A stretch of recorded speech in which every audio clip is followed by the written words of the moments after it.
تعالوا نعمل النهاردة أكلة الشتاء الرسمي.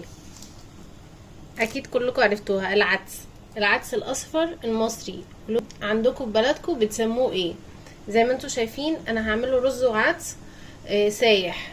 طبعا لو انتوا عايزينه رز وعدس عادي اللي هو المفلفل، هتعملوا كل كوباية رز عليها كوباية مية، تمام؟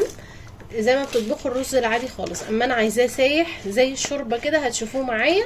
وهنعمل له تركايه للناس اللي هي معدتها تعبانه، ما بتستحملش الرز والعدس، بتجيلها حموضه. هحط لكم تركايه كمان هتفرق معاكم قوي، وهتاكلوه ومش هتتعبوا منه ان شاء الله. ما تنسوش بقى اللايك الجميل اللي زيكم وكومنتاتكم الحلوه، وتشتركوا في القناه لو اول مره تشوفوني، ومتنسوش تقولوا لي بتتابعوني من اي بلد. وطبعا بشكر اي متابع جديد، شرفتوني ونورتوني في قناه المتواضعه. زي ما انتم شايفين كنت حاطه ميه بتغلي وحطيت عليها ملح، وطبعا الملح ده على حسب الرغبه، تمام؟ وعلى حسب طبعا الكميه. انا الكميه بتاعتي دي مش كبيره، انا حاطه كوبايه عدس ونص كوبايه رز عشان انا عايزاه سايح زي ما قلت لكم. اما لو انتوا عايزينه مفلفل هتحطوا مثلا كوبايه رز عليها كوبايه عدس، تمام؟ هيبقى الرز اكتر من العدس، ممكن نص كوبايه عدس وكوبايه رز، فاهميني؟ اما الميه غلت طبعا غسلت الرز والعدس، تمام؟ وحطيته كده وما يتشرب هنشوف هنحط التركايه اللي انا قلت لكم عليها. قولوا لي عندكم في بلدكم اسمه ايه؟ بتقولوا عليه عدس اصفر برضو زينا، ولا بتقولوا عليه حاجه تانية؟ فهسيبه يغلي زي ما انتم شايفين، بس هغطيه، ولما يتشرب هنرجع مع بعض هنشوف هنعمل ايه. هي اكله سريعه وسهله وبسيطه ومنجزه، وبتدفي كمان في الشتاء اللي احنا فيه ده. فيلا بينا.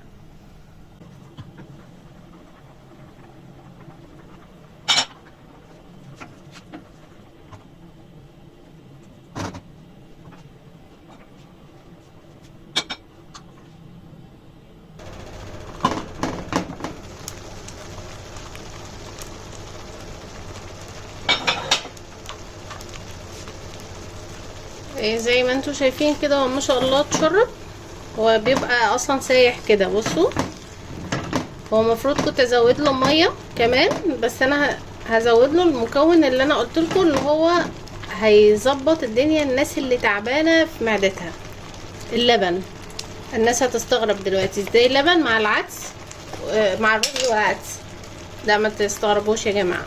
نحط تقريبا ايه، حبه كده، يعني ايه، نص كوبايه. هما كانوا عندي اصلا.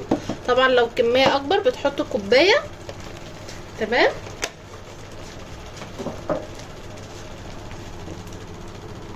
نتقلب كده، سيبوه بقى ايه على الشياطه او على نار هاديه لحد ما يتشرب خالص ويستوى، تمام؟ خطير. اكله بقى تدفي بجد، تدفي. هي دي اكلات الشتاء المعتمده. هحمر كمان معاها شويه بطاطس، وطبعا لو في مخلل بقى او زيتون او حاجات كده هيبقى تحفه، او ممكن كمان معاها جرجير. يعني انتوا بقى ظبطوا الاكله زي ما انتوا حابين، تمام كده؟ بصوا هسيبها بقى على نار هاديه خالص لحد ما يتشرب معايا ويستوى. هتلاقوه سايح خالص، هتشوفوه معايا وانا بحطه دلوقتي في الطبق ساعه الاكل. هو طبعا بيتشال من على النار، تاكلوا على طول عشان يبقى سخن معاكم، تمام كده؟ هنحمر مع بعض حبه بطاطس وهنحط مع بعض الاكل. وتعالوا اتفضلوا معايا، ومتنسوش تقولوا لي اتغديتوا ايه النهارده. ويلا بينا. نسيت اقول لكم ان هو لسه ليه تركايه كمان شويه كده، وهعملها معاكم. يكون استوى وشرب الميه اللي فيه. استنوني، ما تروحوش في اي حته.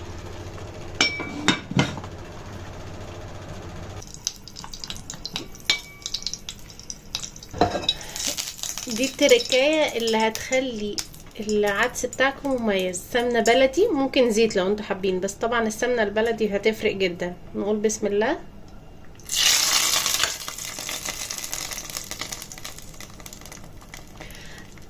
حطيتها في المقلايه كده وسبتها سخنت. احنا بنقول عليها بنقدح الرز او الرز والعدس. مش عايزه اقول لكم بقى الريحه عامله ازاي، خطيره بجد، خطيره. شايفين هو كده تمام معايا.